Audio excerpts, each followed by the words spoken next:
morning. Just got out of bed and it's not too warm this morning, but I think it's going to brighten up and then it'll be a good day.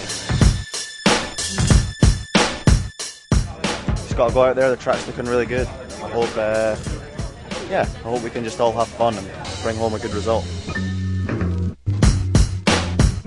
Here we are Saturday morning at the Red Bull Motocross of Nations, and we just had the ballot for start positions for the qualifying races. We've got 17th pick, which isn't brilliant, it's kind of halfway in the field.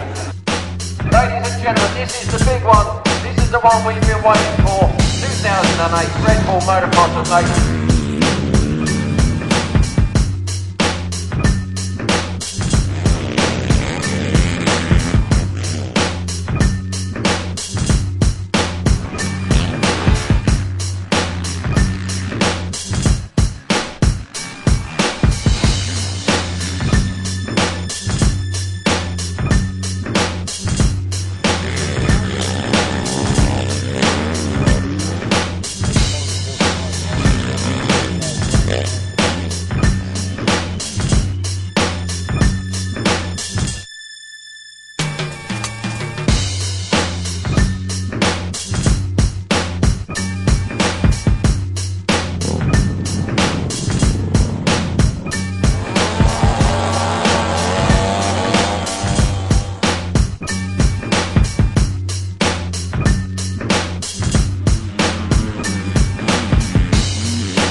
Rutted and it's getting rough.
Hopefully get a good start and just put in some good laps.